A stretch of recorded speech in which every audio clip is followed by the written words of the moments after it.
We're going to start now with our first reading, not just first MFA reading, first reading of the semester for the department.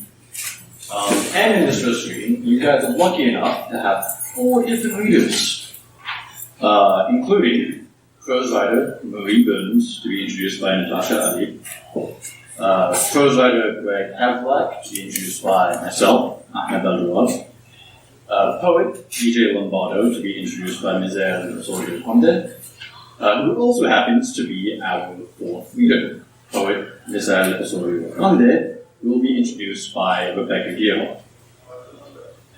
As this is our first reading, keep in mind that we have plenty of other authors coming this semester, as well as 1 more MFA reading.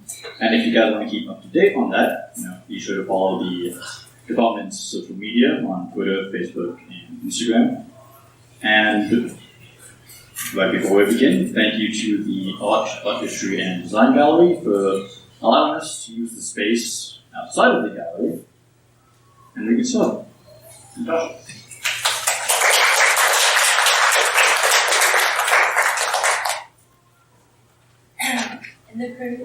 In the piece that Marie is about to read, you will hear one character wonder how she might get another to still keep her heart open with me.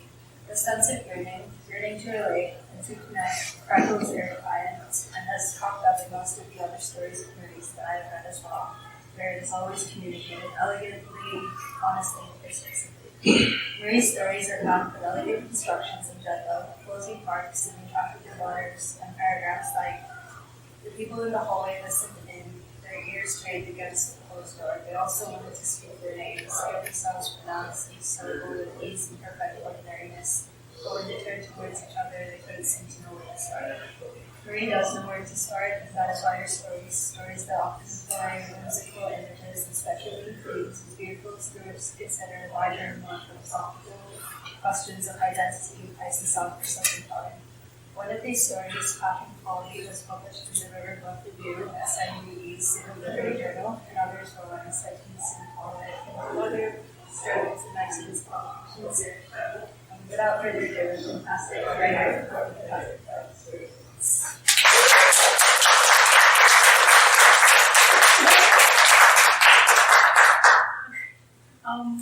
Did you say okay.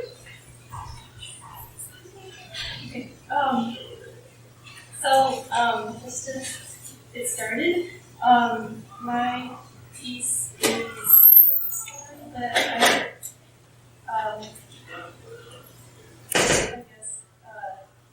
revised or created in sort of conjunction with the knowledge of the coming of the Lunar New Year this weekend.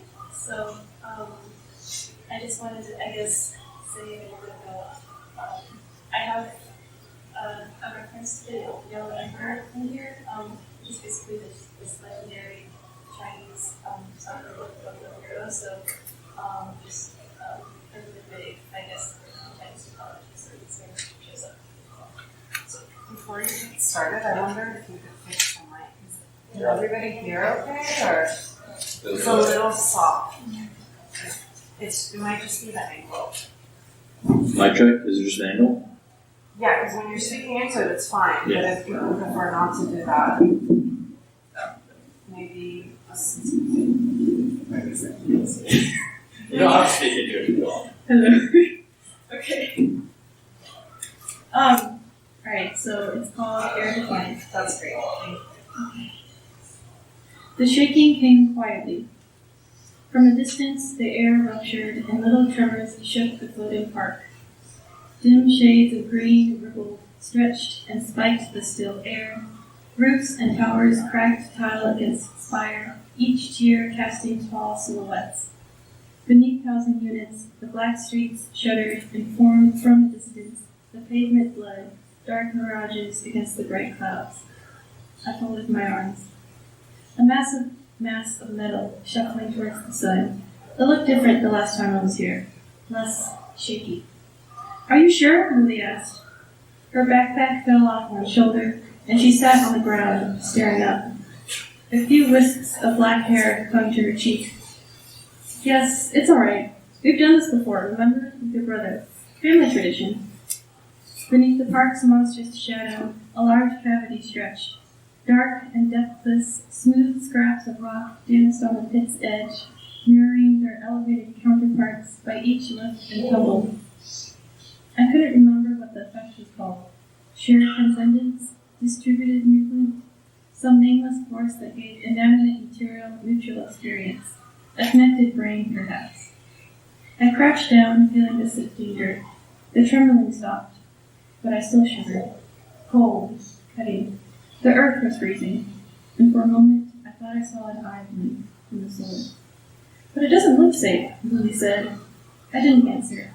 There were times when I felt distinctly inadequate as a mother, not because I failed at simple tasks like remembering her friends' names or which kinds of bread she preferred over others, but because I couldn't package together words for her, words that would suitably assure and reassure.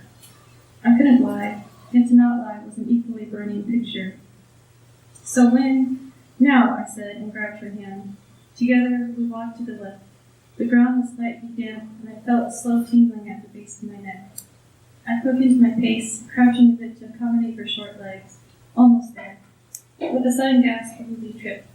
Be careful, I said. She blinked. You don't know what could happen if you trip in the wrong place. I struggled. She continued forward. Mom, it won't happen again. Let's keep going. I followed her. Did she think badly of me? Her little form led my taller one, and I glanced at her ponytail. She was never too interested in my care.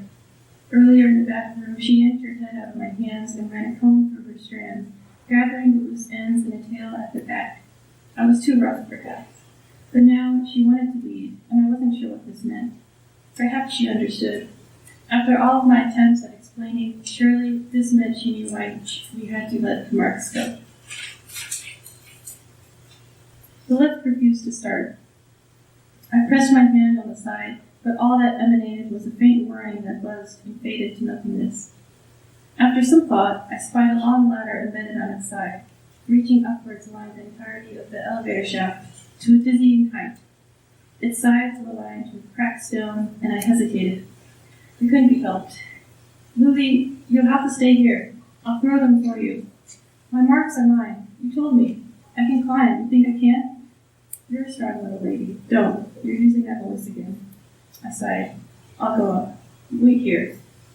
Reluctantly, she gave me her backpack. I examined her face, her small round nose, and cold ears. Her puffed hat that due to strong winds now tilted to the side.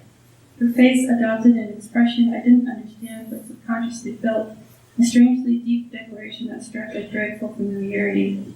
Years ago, in the backseat of my mother's transportation unit, I had looked at her with the same eyes, the same mix of concern and apprehension. Back then, the snow still fell milky white, and the suit only came twice each year. I thought the universe was a homely creature, not that appealing to behold and bear, a sphere with a raw chunk missing. The porcelain figurines clanged together as I shouldered the new weight.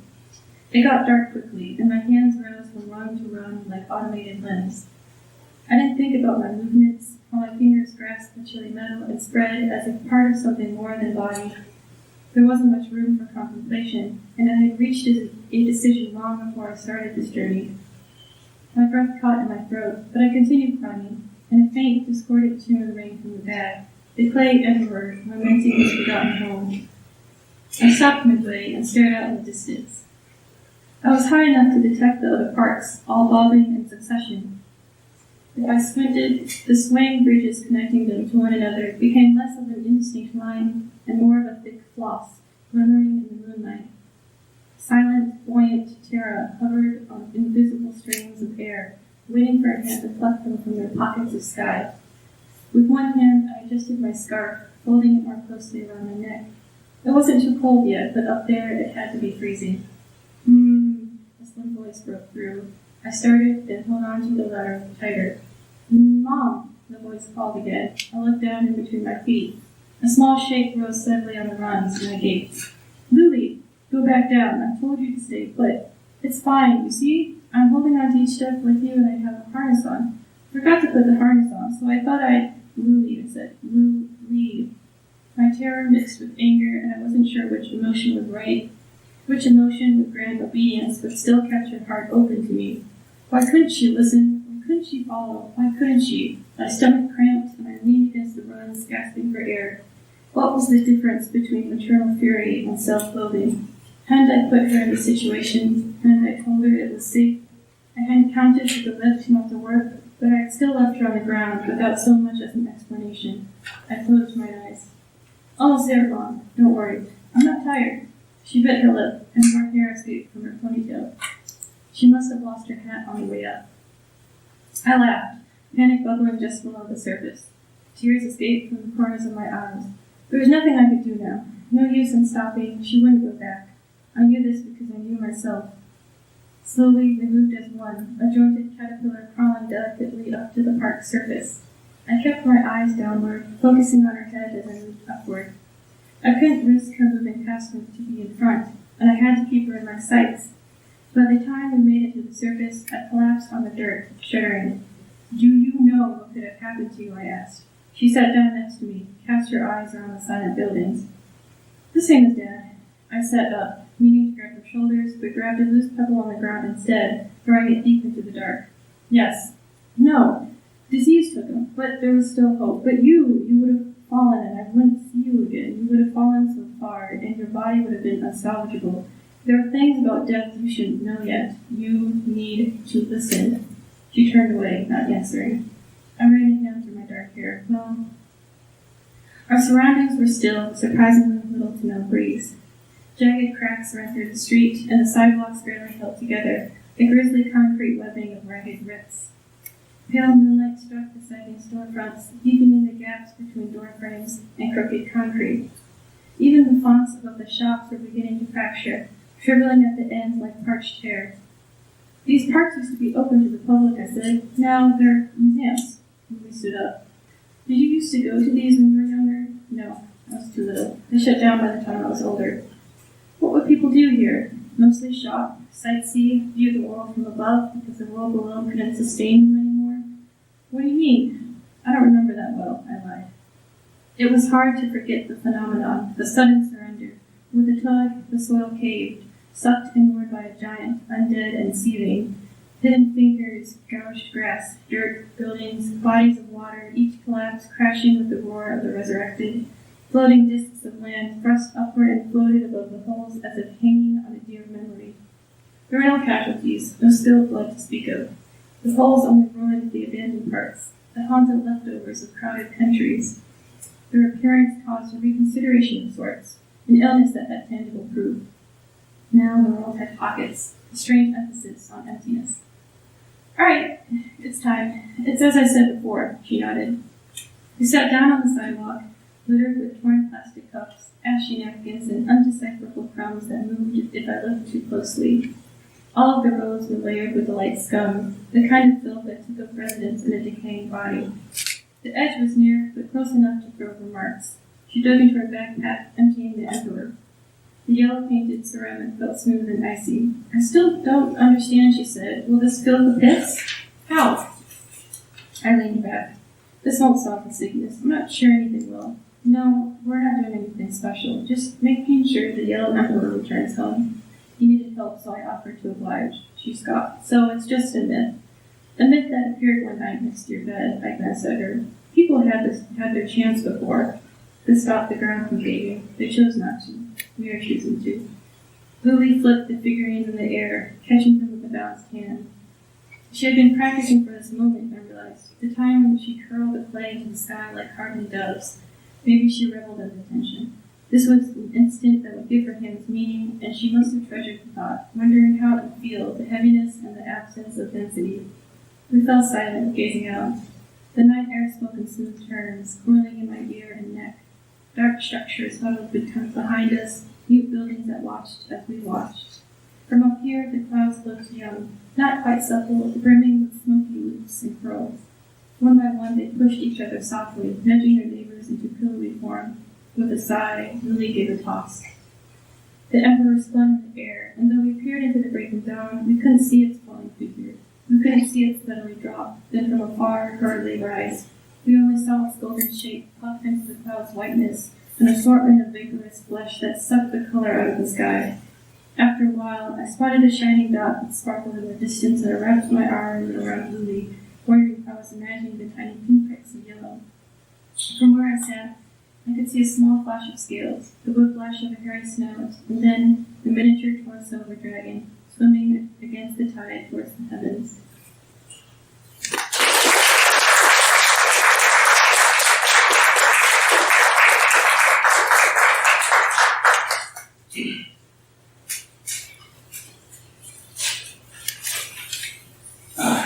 So, some people might know Ray as Charlie Gearhart, his pen name. And if you're not familiar with the name, I suggest you Google it, because in doing so, you will discover his published fiction. And if you click those links, and if you read those stories, you'll realize why they were published, and you'll realize what makes Greg's works so important to read. You'll see that whether he's exploring the more speculative frontiers of fiction, or whether he's showcasing snippets of ordinary life, his work draws from and portrays the real in such a vivid, yet smartly subtle way. Vivid and subtle being key words here as opposed to vague, because his characters are so clear and distinct, with such fully realized personalities, backgrounds, and motivations, that you could swear his work could be classified as nonfiction. These characters don't exist in a vacuum. They exist in worlds and buildings and rooms and streets that he makes as real as the building we're in now. All the while, among these absolute standout characters, in these wonderful worlds, he makes sure to intersperse humor throughout his words, enhancing his stories without overpowering them, making his writing even more enjoyable without stealing the spotlight from the meaning and the heart he engraves his stories with. Of course, in the limited amount of words I have, I can't possibly encapsulate all that his stories accomplish. But fortunately, you have more than an introduction. You have Greg. And so to back up everything you just heard, and then some, Greg Havrilak.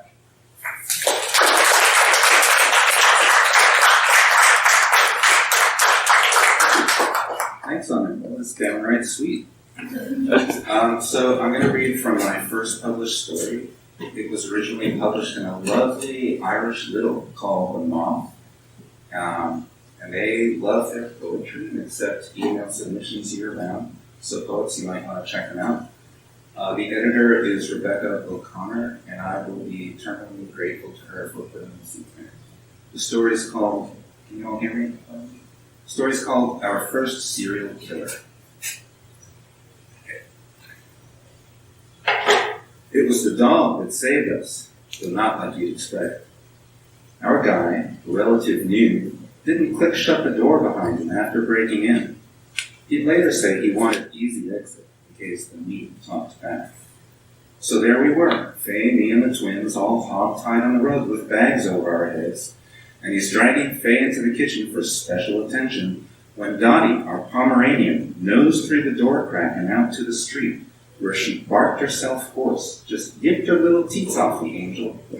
At that very moment, Brian was passing in the Explorer, from football practice to Dairy Queen, the entire state champ starting defensive line with him. Brian, at 240 pounds, was the smallest. They saw the dog, decided to see what was up. It wasn't my idea adopting that little yapper. I'm a working dog guy, pounds of bite force per square inch kind of thing. But that little puffball, that dancing dingleberry bush slept in our bed that night, and in the morning there were crumbs in my hand. So we put in the bare minimum appearance at trial. I mean, who wants to relive that sort of thing? And the twins break down with almost no coaching, and he's convicted inside of a week. All well and good in the story, right? Turns out the penal system is such a mess. All those vicious pot smokers doing hard time. And the guards are on strike again. Seems their life expectancy is worse than Chinese coal miners, forcing an entire wing to shut down at Rikers. They're actually scrambling for a place to put them. No gulag for the Glen Oaks gasher, asks the post, never explaining the double entendre behind the name. A rookie cop made the mistake of sharing, the ropes still strewn on our carpet. Faye slept with a cleaver for a month. But wait, they say, there's a pilot program, brainchild of Stanford and MIT, that, while experimental, has been praised for its rehabilitative potential. Just think, actually helping humans in cages. It's earmarked for oodles of funding. State, federal, and private contributions top $80,000 a year, tax-free, for participating family. Faye can give up real estate. The kids can finally have a pool. All we have to let them do is install a man-sized tube in our living room, Gorilla Glass, perfectly safe. It's connected to a generator outside, technically a life systems maintenance unit. It handles everything: temperature, humidity, light, dark, feeding, washing, waste. Anything our resident could possibly need will be chuffed in through the tube, extracted the same way. There's a fold-down for sitting, a gravity damper for sleeping, just like he was floating in the womb. It's actually part of the therapy, they say, having been found to increase gray matter in the brain. Point is, we're not responsible for a thing. Our only job is to be ourselves, and let him, of course, watch. A year, 2 tops, the gasher in our home, a patient, a project, a hermetically sealed off part of the family. Faye, still feeling the savage intent behind all those kitchen utensils, he propped her head first in the oven, was feathering her thigh with a potato peeler when the boys barged in their flip-flops. Doubted she could forget the terror of that evening, look past it in the interest of mental health. Then she remembered the alternative. God, I hate selling houses, she squinted at me, like I was somehow to blame. Picky fuckers. Try something meaningful, Faye. This, our family meeting. So yeah, we gave it a try. 2 things helped from the start. First, he was intubated in pajamas, periwinkle, with strawberry print. Faye had final say over color. They advised periwinkle, the color of safety. With his hair slicked to the side, those ridiculous fuzzy PJs, he didn't look any more harmful. Was certainly a lot quieter than the 9-year-olds the twins brought for sleepovers. Soon you didn't notice him any more than you would a particularly hairy-necked houseplant. But the best feature, we all agreed, was the variety of light and fog settings. Who else on our street had a fogger? From rainforest mist to cold pea soup.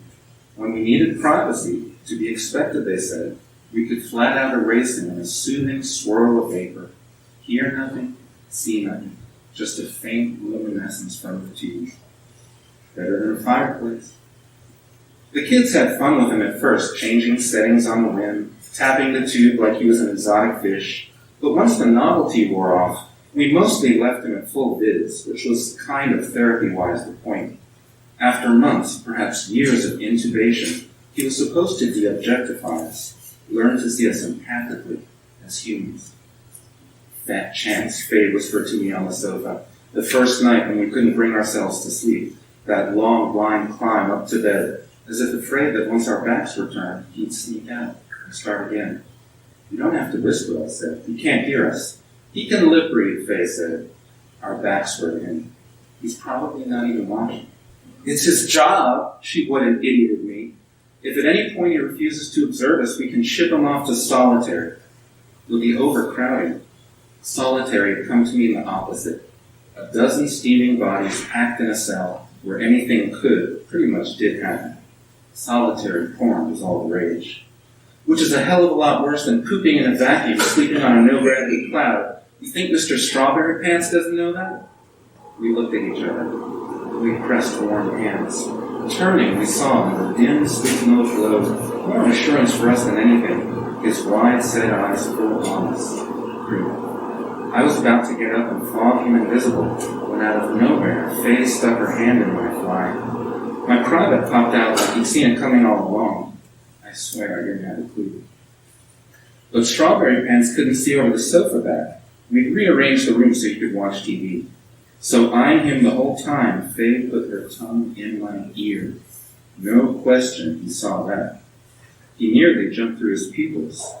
with some intricate tooth work along my lobe, cannibal prep, stuff she hadn't done in years. Faye began to undress me. Her lips followed the path of my exposure, neck, chest, nipples.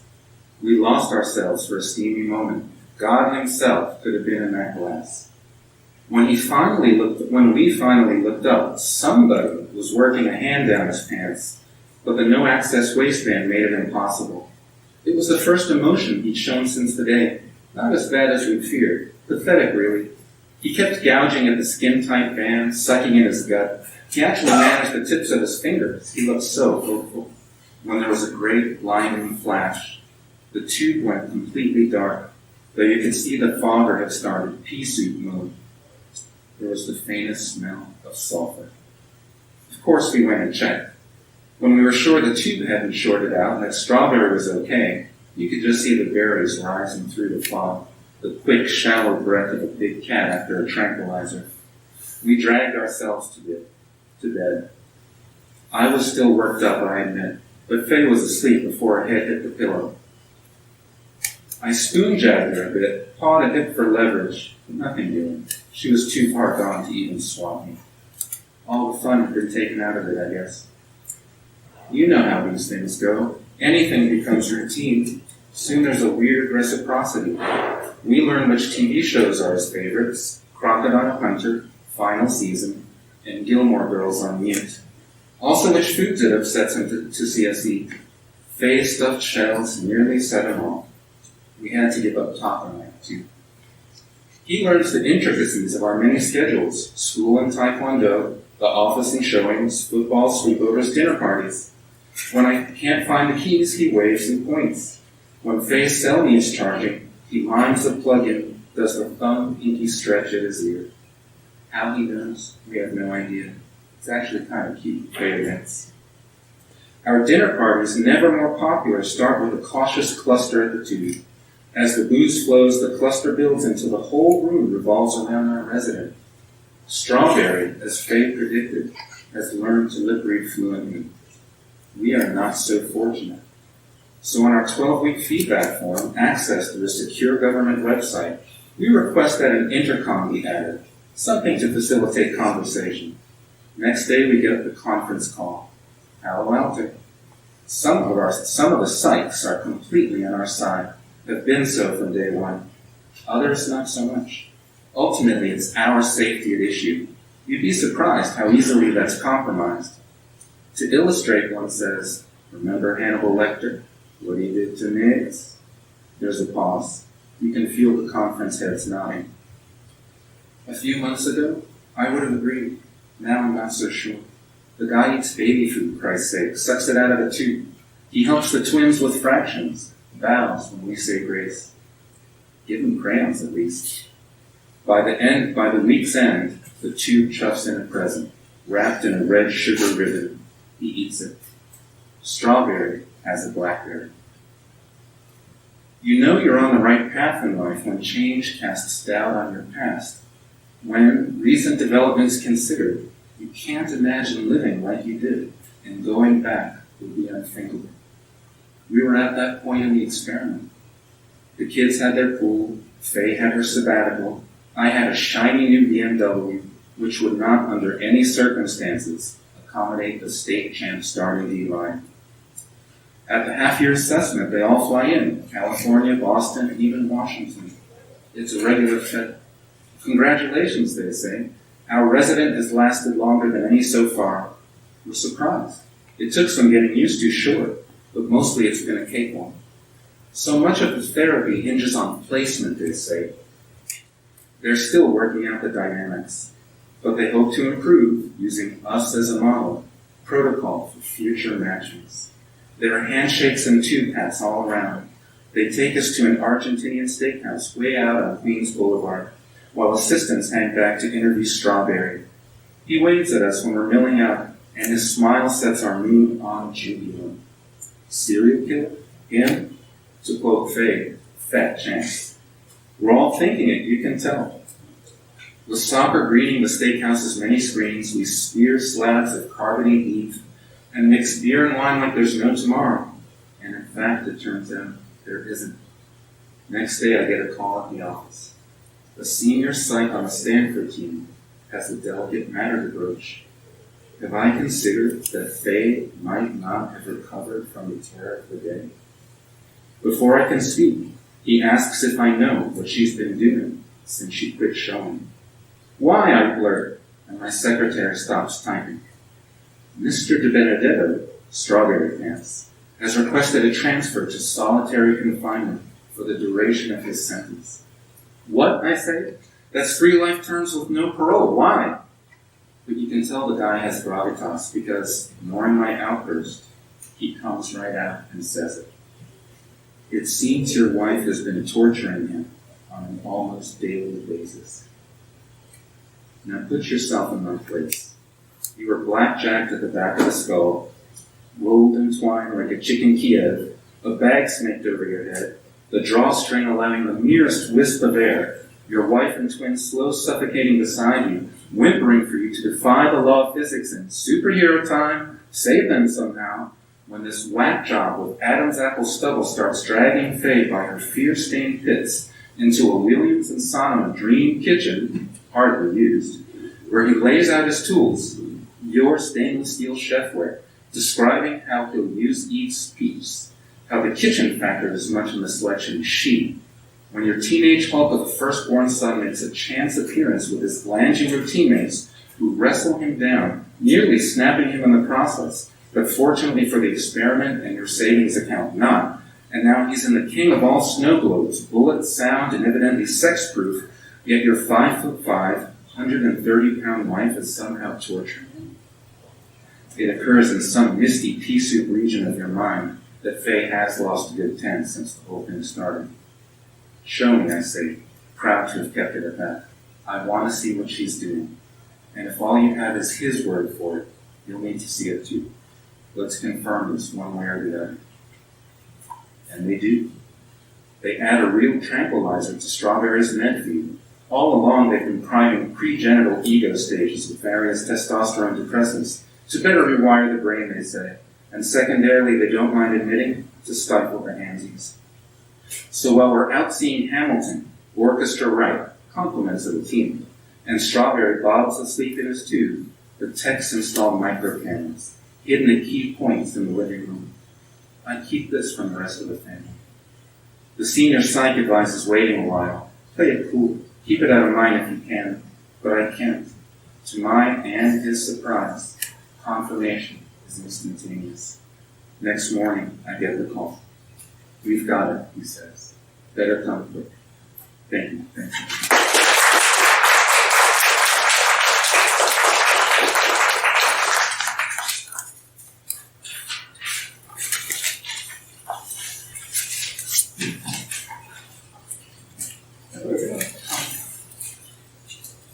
At a time when the world is full in madness, while politicians gorge themselves in the vehicle of capitalism, while half the hemisphere goes up in flames, it is always refreshing to hear the voices of the new generation as they break, unite, and present us with a new vision. New ways to use language in order to ignite the necessary revolution. Prepare to survive. B.J. Lombardo poses and deploys in his poetry such voice. In Genesis 1 songs he sings, "This poem's yours, shred it, pierce it like an ear, and dangle from your school of bloodhounds, with tones like sandpaper, don't have no polish."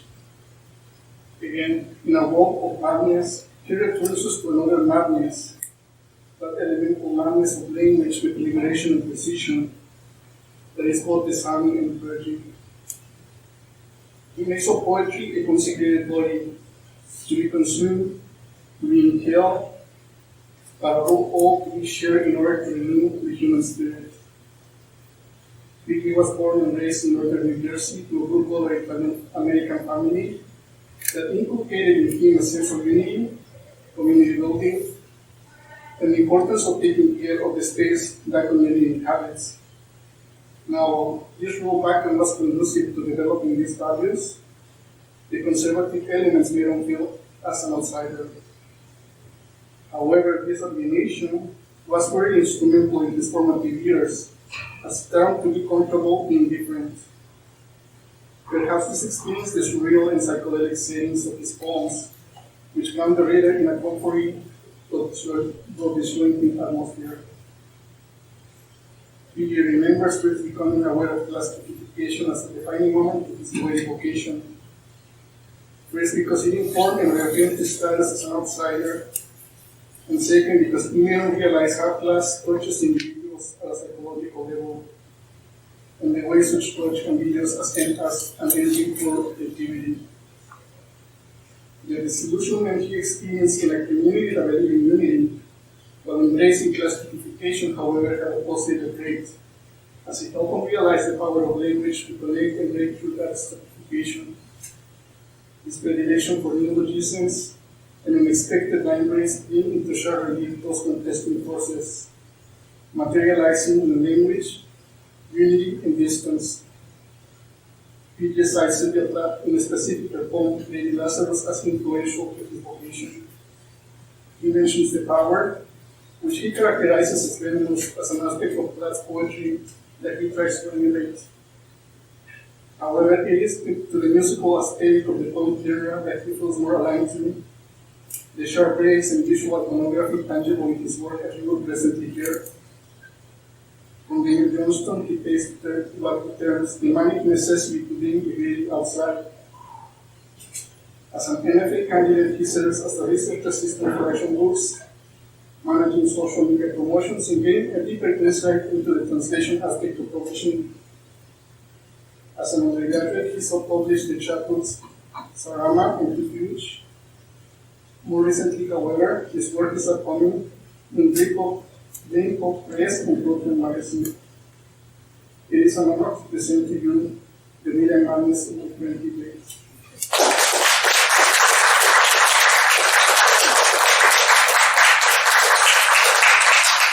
That was so sweet. Thank you so much. That was a beautiful introduction.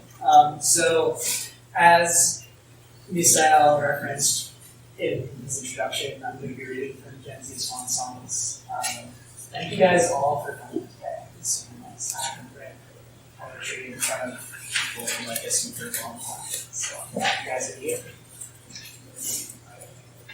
Bulge bladdered on the interstate and blistered with sweat and masks loom above me, and I'm flicking through my robe with fingernails like fire ants as the moonbeams strike gangrene. If human beings get any hornier, we're all to combust. I drag a mask through the mud where washes comb themselves to pus. Your kneecaps bloody yawns, ivy stains blot your gums, and your cinder block wings buff my tongue early. 180 the crucifix, rim jobs become robotics. I lug bulging grocery bags through the morgue and sprinkle crust crumbs for the mallards, drifting pigs like Porsches through the swampland. Mud-hooved lovebirds squealing overturn. Your heart you claw with arched elbows and sift upwards through the smog of silt on boiling kettle breath rockets.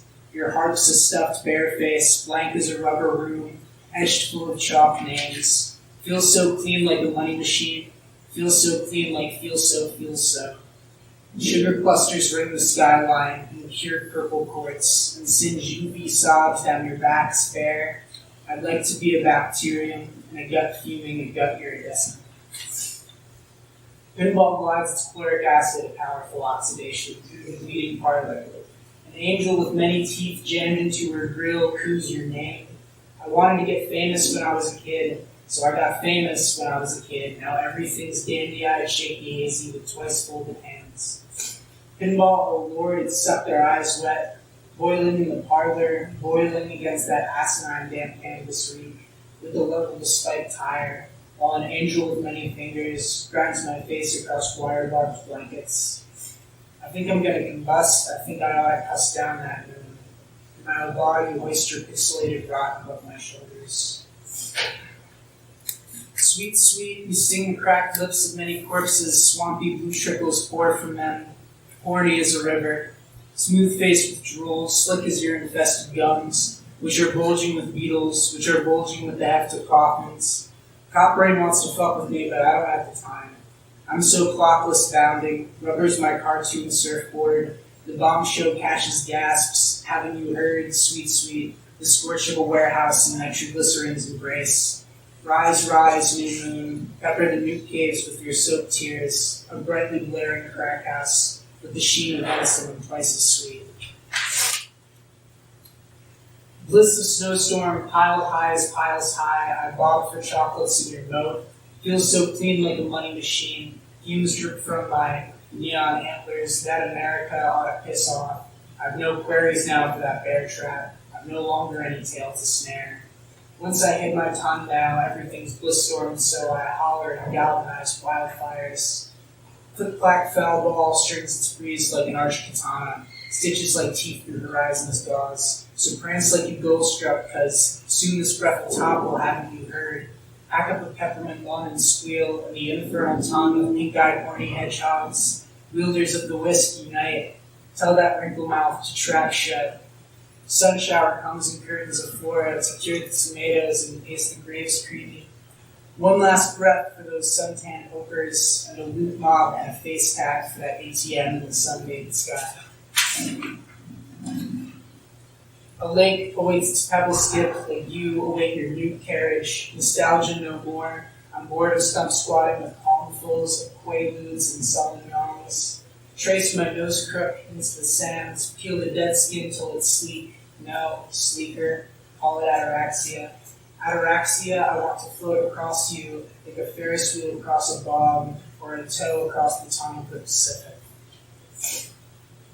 I keep misspelling you with your manic crinkled electrode hair and your digital spinal tapping howl, and you love it like a rubber bullet in the sheets. Earthless swelter of a many-tongued oracle, snow angel with its own commonness hair, downright irresponsible. Are you done with the judgment of God? Sure hope fucking A. I thought that I was dreaming when you said you loved me. Course is a charm that won't let me forget its livage, chapped and blinding platinum. You scan the stadium with methflex in your gums. Ceramic shards pepper my foot knobs. Stationless train whizzing like a harpy, like a bowl with chunks of matador in its eyelash. If this horniness means anything, you should obliterate me. You angel, you fiend, pull my skull from behind. The curtains of my cheeks wear it like a butt plug. Dewy as a tulip in the morning steam. Bruised purple panorama of the sauna of your name. I drag my heart through the snow like lioness's tug steak. Android's chest cavity swings open, jaw-dropping plank. I wear the smooth face of a snake fat assad twice as gases. Mildew Shank catches me in the most tumultuous gardens, laughing my ever-loving ass off as you circle me. The blue-pearled regality of the mountain cloud, the pay lines. Sundries of crown kisser worm, their shot-collared wrists around the necks of gunmen. Pay 'em no mind, end of me piss off, a purple sundress sword on the crest of my fist. Spurt spins this global bottle. Spurt you in your live adolescent limerick. Spurt you on the toilet begging for drug bucks. Spurt you with paintbrushes for fingers. Spurt you as the dragon-nosed princess. Spurt rides the veins of this android. Spurt you the thornily masticating cactus. Spurt you a roll of counterfeit quarters. Spurt this android will rescue the undead. Spurt plummets swell, ha-ha, angel face. Leave me where the gas stench prays in the leaves. Compels the alarm, it drags the altar to tatters. Mint streams to light my lips while Jupiter's acne sputters. Your middle finger flicks that oozing orifice, yes, yes, yes. Stretch your palms to blot out that groveling hissy fit. You're grinding through the blue screen howl with your storm astride my trigger. Catch it like a virus on a football. It spirals, syphilic ballerina in a red veil. Is that so wrong? Fucking A. Wrong. Like a seal earthquake in the desert. Its dewy belly horny with the heft of a coffin. Clockwise cranks your twilight hours so long to the solemn linoleum. Stinking it's lonely. It's the handcuffs that you jaws benumbs. Interstellar younglings, your masterful Dissocius awaits. Flame tea swirls in my larynx at altitudes high. Catch me sap-sipping with Mal on my shoulder, a bored heartbeat still braying that hex. Red angel, you arrive with galaxies pawing at your back. You hang goat heads around your neck and kneel on poison oak. You scatter the ashes of the matador who never fed you. I hoist your chalice at forehead's height, smatter across the linoleum, powder the face of the killer clown and mauled bear, haunting backyards American, purple with the delight of the common heart, irritable glee of priceless dereliction, alas, alas, ha ha, that bishop, so muted, catching hold, yet muted. Through lane spurts, I like how they hurt, pigskin raw with the imprint of starlight, from future's mangled future scrapes. Through the forest you deliver a bundle of fever. Photons part my stomach in beams, and beams the serous parts. You read me like an ocean-wide screen, as I forecast your ellipse. Sea eats with machine accordionist. I'm a loser, baby, you are killing me. Your robe's a ceiling fan, you blow your glaze all over me and pick at my remains. Lively, fresh paint, low-spirited, sun up. Cherry cheeks, pink cloud, steely, gold-blooded, carpet shit. I flung my phone into the meat grinder. I spun the bee back. I gave it a hickey. I'm very online. Sparkling dopamine, coursing course with a tin cup full of change, full of names. Your switchblade pinched under your grill, spouting light through your ajar door. Cranky bishop, eat my bird rubber. Flavor is a Korean's against the sleek onyx knife which chucks the Commodores overboard. I'm deaf to the goose steps lining the walls, and you gore them with the dragon's scorn spit. Misty-eyed sweetheart, I adore you. A towering, thundering, plundering, de-anchoring. As I spin digital methane through the pastoral plasticity, I love ecology, so I dip inside it, stern grab, curve stop all my opponents. Hit, hit, hit. My gush is sober as a razor down your cheek, pink cloudy scrolling through the arcade, light-headed Jesus flexing my footprint past the graveyard. Hop aboard my death rattle, the slowly terrace of Philpro beads, trailing from your neck like a bell, round the comet race for batter. You splay your angel's brains across the altar, and you become the big undead straddling trains, flummoxing engines, shouting solipsists. I feel so clean and horny as a money machine. This is the last one, thanks. Sometimes it all seems so pointless, like Jesus Christ, will this horniness ever end?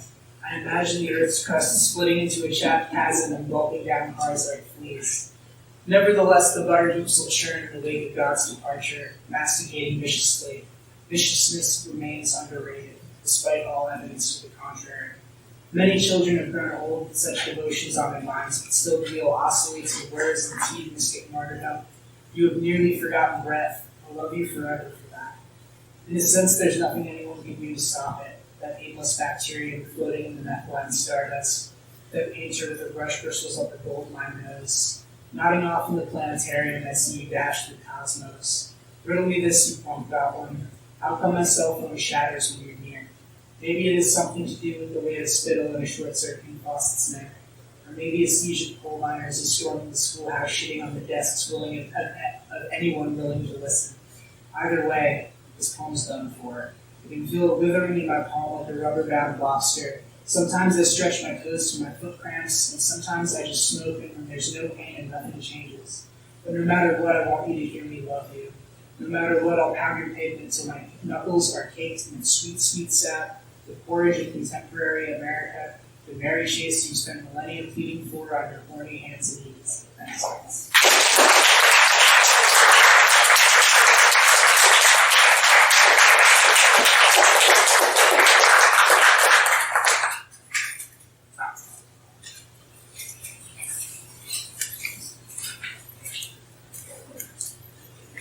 Misael was born in Puebla, Mexico, where he lived for 17 years. It was during the 17 years when he first became obsessed with literature. And then at age 17, he crossed the Sonoran Desert into this country, and a new cycle began. One of living in California, and one during which he began to write poetry. It is not a coincidence, I think, that these changes occurred hand in hand. Misael claims that these early poems were mostly bad, but I'm disinclined to believe it. While in California, Misael completed his undergraduate studies at Cal State San Bernardino, where he majored in English. And during these 17 years in California, Misael worked in the restaurant service industry. The experiences that he had during this time would prove to be extremely important in his work, and including the experiences of those he worked alongside in this community of restaurant workers, often migrants themselves, has been a major influence in his poetry. His work often references this time. In the poems, there exists a political biography of this specific region of Southern California, of the people who migrated there and the lives they're living in contemporary times. And after 17 years in California, the beginning of the third cycle began when Misael moved halfway across the country to Indiana to pursue his MFA. At Notre Dame, he is the assistant poetry editor of the Notre Dame Review. He's also been integral in helping ILS create an archive through interviewing visiting authors as a part of a living video library. His work has appeared in Solstice and the Pacific Review. And last semester, when Roy Chicky-Arad visited and ran a reading workshop, he received a special necklace for being the most beautiful reader. And while the politics in Misael's work are undeniable, the poems stretch beyond their expected boundaries. He writes poetry that speaks to a larger slipstream mythology of self-knowledge, place, and community. His work has a musical quality, and hearing one of his readings is to experience something spiritual. And before he reads, I want to talk about Misael's generosity as a member of our literary community, because I think this is very important. Misael is such an advocate for the work of his peers. He shows up and supports every single one of us. He's generous with his willingness to read and discuss outside of workshop and across genre, and I'm thankful to call him a friend and a colleague. Misael.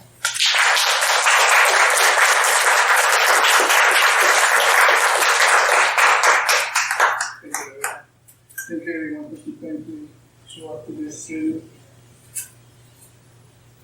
So, without further ado, this is an old poem. It's one I've been actually consistently reading, and it's very personal. It's dedicated to my mother. It's a simple kind of mother, but it's powerful. My dear mother, a woman who knew not how to fight the patriarchy, but survived it by bending and flowing on this corruptive weight. Sitting alone in a corner, in the silence of the vibrating wall of twilight, where all colors have drowned, I drowse. They took away the sound, and where have the flowery fields gone to?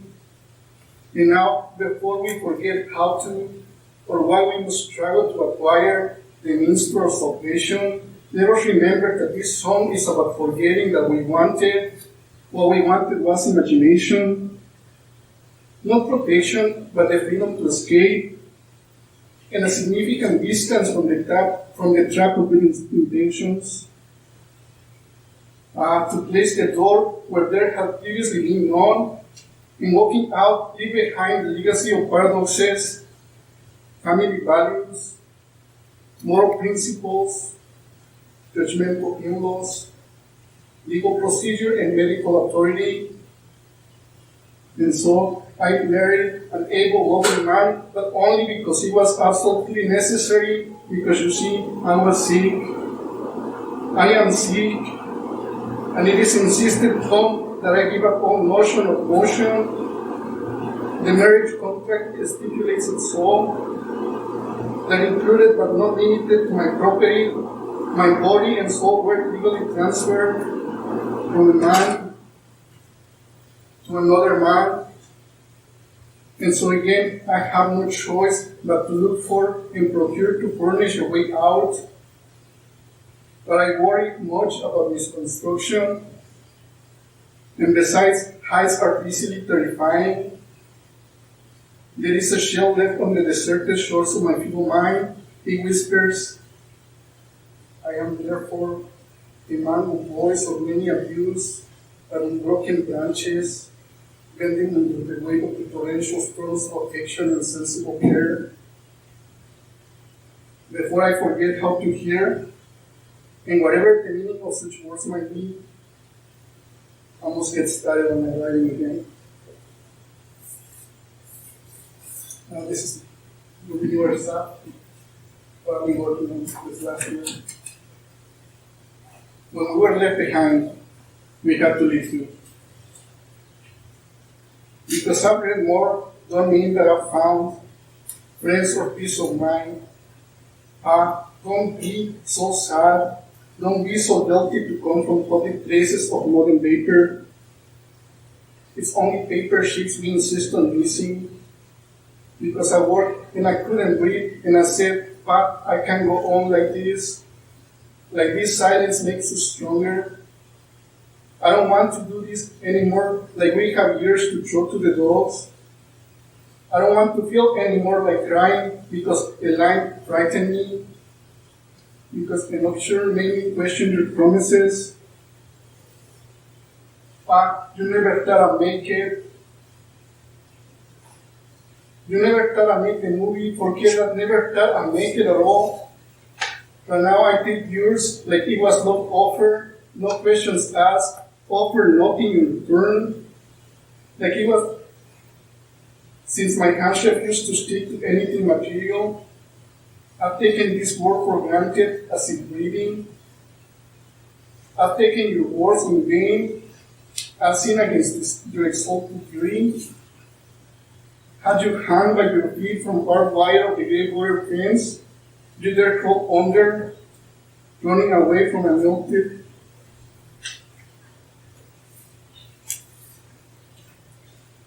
discontrol, soaking pillows, or not even sugar pills. I won't survive in cages. That I won't do, I swear. Since the law either assembles passages of sound every detailing familiar constellations, or singing softly dies out into capillaries. I won't let them trap in curses. I won't let sun stand in my way. No cages collapse into memorials. I'm not always changing. Try it. I'm not 50 different people. Doubt it again. Sometimes I surprise myself trying to catch the vapor from your meaning. To avoid always fragile ways. Solution of fragility, sensible to light as eyes and accustomed to perfection. It's not fragile to say, I wanted this masterpiece. Don't I wish after all to live among the corpses? It moves, of course it moves, though fragile. Do I want to say it's not accurate? I have to be alive to feel fragility. Do I have to say it all again? In fragile tones. Even when retracing steps fails to congeal, roads converge into sparks chasing rays, silly notions of justice, its gravity, unforgiving, its shades, fragile. I had a dream of vultures, but it broke halfway to consciousness. Now I'm the rational primate, trying blindly to hold onto your reading clouds, like over my fortune dilemma. I will too, but would you be my something in the dark? Even if there was none at all, and besides our parents are dead. I'm waiting for the end. Cage, I won't be carried away by redundantly fragile circumstances. The horizon has developed shadows.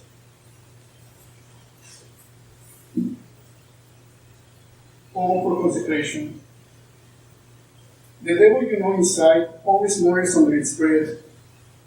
Have you ever needed bread because your eyes were so hungry? Or say you want to say hello? One isn't even asking for much else. May God forgive our fingers for the urgency of their hunger.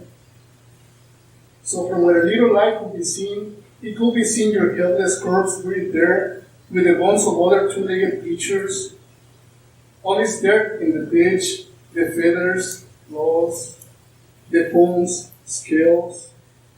Lost disappointments, you, the man on the green socks. All is there but the holes in your carbon skull.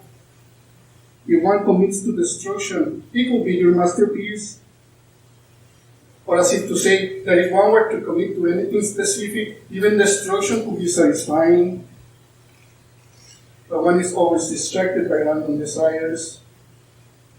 Hunger fires the light and then deforms the form. And no fighting, no more fighting. Even then she wrote to familiar murderers and lesser sinners, let us finish these poems. Suddenly I feel the urge to go home.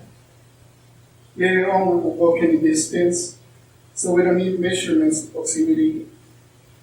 in the making of a corpse.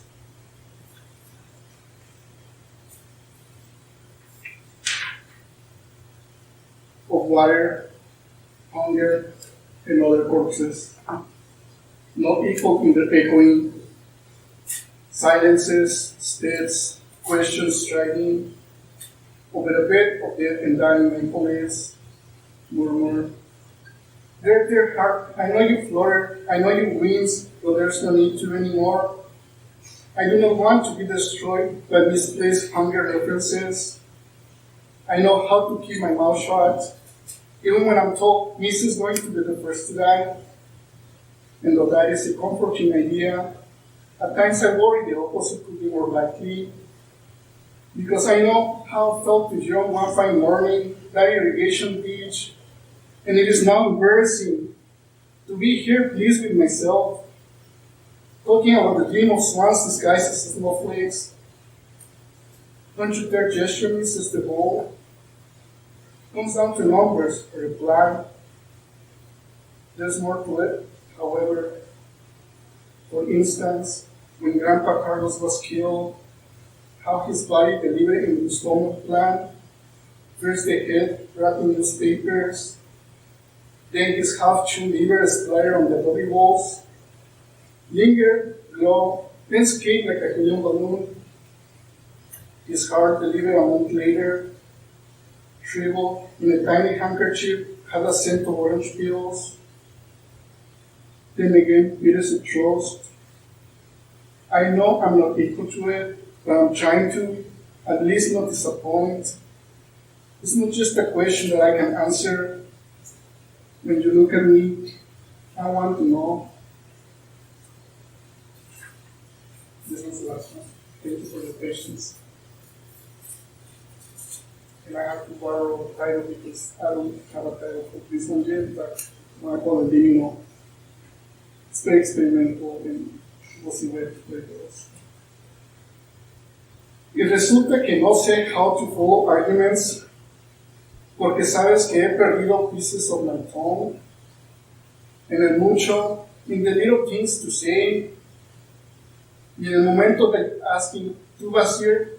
I'm thinking of the accumulated water without ganas de vivir, sin a single ounce of culpa labrada en tu bone, shame agolpada al cristal craqueado, espejo de tus ojos that refuses to lie, amancillos falling to the galaxias, as if empty pages de un reloj de arena could breathe. A menudo caigo así, without knowing, son tus ojos, es lo oscuro, is your eyes, an ocean, is the grounds, you some birds, y los cuervos flowing en el aire, listo en dar flor de vi, conscientes de caer, minutes after sombras stagnate, formally till we day, the documents confirm mi duda, because otherwise no me atrevo to believe that aún te olvido. A veces creo que me llamas winter I care for. It's because of my years he vivido in white, very towns of scented cenizas, huesos, aromas. Thank you.